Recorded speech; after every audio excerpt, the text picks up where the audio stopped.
So in the last video, we saw bits and pieces of Tyler's very first lesson, and we learned a little bit about how to use timesheets and the importance of submitting them on time. In this video, I'm going to tell you about what I think is perhaps the most important and yet commonly overlooked principle when it comes to any kind of teaching. This principle occurs naturally, and when left to chance, it can work for people who are fortunate or against those who are unfortunate. When we learn to take control of it, however, then we take luck out of the equation and find that we can make full use of it. Now, the psychological principle that I'm referring to is known as the Pygmalion effect, although sometimes just colloquially referred to as the self-fulfilling prophecy.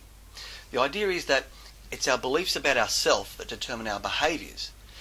The catch is, our beliefs about ourselves are also influenced by the way that we are treated by people around us. But the way that people around us treat us is determined to some extent by our behaviours. In other words, if we act one way, people will treat us one way, but if we act differently, people will treat us differently. So our behaviours are guided by our beliefs about ourselves, but our beliefs about ourselves is influenced by the way other people treat us, and the way other people treat us is influenced by the way that we behave, and the way that we behave is influenced by our beliefs, etc., etc., etc. So it's this never-ending cyclical effect. Now, as adults, we have a certain amount of power to affect the way that we see ourselves independent of what other people think, but kids really don't have this. Now, our beliefs about ourselves and our own limitations and abilities are especially susceptible to other people's views when it comes to areas that we might be feeling a little bit insecure or vulnerable about. If it's something that we're super confident and certain of ourselves about, then it doesn't really matter what other people think or say or do. But when it comes to our weak spots, it's not the case. So at some point during a child's development, they'll be told by people that they look up to that they are good at some things and bad at others. It might not always be that overt either. Sometimes it's very subtle. You get kids in class who don't understand what's going on, so eventually they learn to be able to distract both themselves and others by misbehaving in class. Now they start being treated like they're the naughty kid. And eventually, with repetition, that naughty kid idea gets ingrained into their identity. So that's how you get the naughty kids, the sporty kids, the arty kids, the nerdy kids, the popular kids, etc., etc. It starts off very subtle and gradual, but it builds up to develop the child's identity, and eventually it guides the course that they end up taking throughout life. So I'd like you to consider, what effect do you think a student's role models have on their learning? The most well-known example of how the Pygmalion effect influences learning at school was demonstrated during the Rosenthal studies. Now, psychologists went into schools and told certain teachers that all their students had been tested, and particular students had shown signs of being intellectually gifted. The psychologists told these teachers that particular kids in the class were intellectually gifted but hadn't yet been showing signs of their true gift. However, these supposed tests predicted that very soon they would start to show their true genius. So at this stage, the only thing that had happened was that psychologists had put the idea into certain teachers' minds that particular students in their class were probably about to start showing signs of being intellectually gifted. That was it. The only thing that had changed was the teachers' expectations of those students. Well, guess what started to happen? Within a very short period of time, those same students in those classes actually started showing rapid improvements in their learning performance. They started soaking up learning a lot faster than they ever had. And remember, the only thing that had changed was their teachers' expectations. Those kids hadn't been identified as gifted at all. The researchers simply told that to the teachers because they wanted to see what effect it would have on the students' learning performance if the only thing that changed was their teachers' perception of them. Now, the teachers didn't even think they were doing anything different. The students certainly had no idea that anything was different. And yet, their performance started indicating that something was very different. Now, on the flip side of the coin, another study did something very similar, only this time the exact opposite.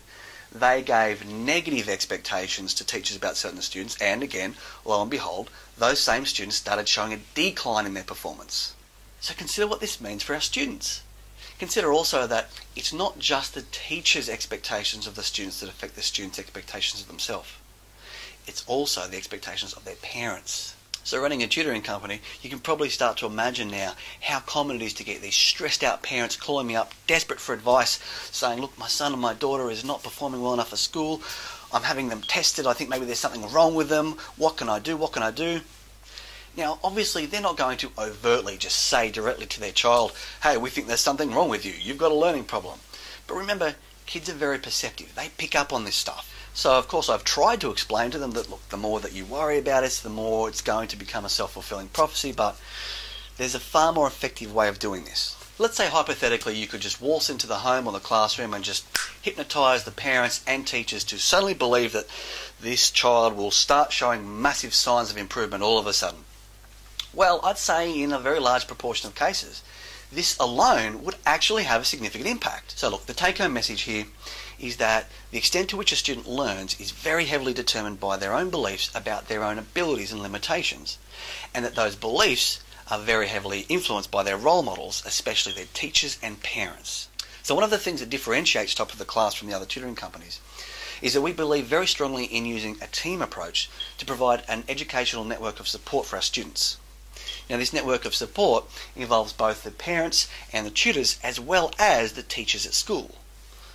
We not only believe in the benefit of tutors staying in touch with the students' teachers at school, we insist on it. So in the next video, we're going to look at both the reason why we ask you to contact the student's teacher at school once a month, the benefit that it provides, and have a look at the most effective ways of doing this. And then finally, I'm going to show you how you can have the most powerful impact of all, which is by profoundly affecting the perception of your students' parents by using some very simple communication techniques. So this is where the most exciting stuff starts to happen. I'll see you in the next video. Positive expectations can change a person's perception of a situation just as dramatically as negative expectations. Psychologists call this the Pygmalion effect, after the George Bernard Shaw play of the same name, in which even an uneducated ragamuffin can be transformed into a proper society lady. In an experiment conducted at an elementary school like this one, psychologist Robert Rosenthal and school principal Lenore Jacobson took the Pygmalion effect one step further. What we wanted to show was the extent to which teachers' expectations could actually affect pupils' intellectual performance, for example, their IQ scores. So what we did was we tested everybody in a school with a test that pretended to be a test that would predict academic blooming, so-called Harvard test of inflected acquisition, and allegedly on the basis of that test, but not really, we gave each of the teachers in the school the names of a handful of children in her classroom that would get smart in the academic year ahead. These kids' names were taken out of a hat. We chose them by means of a table of random numbers. The children themselves did not know in any direct way that teachers were holding certain expectations for them. Teachers were told not to tell the kids, and of course we didn't tell the children either. So the children never knew. 6 times something that's close to 32. Good. 6 times 5. And then when we tested the children a year later, we found that those kids who'd been alleged to their teachers to be showing or going to show intellectual gains, in fact showed greater intellectual gains than did the children of whom we'd said nothing in particular. So the kids actually got smarter when they were expected to get smarter by their teachers. We've come to feel that there are really 4 factors that operate in the mediation or communication of these self-fulfilling prophecies, especially in the classroom, but not only in the classroom.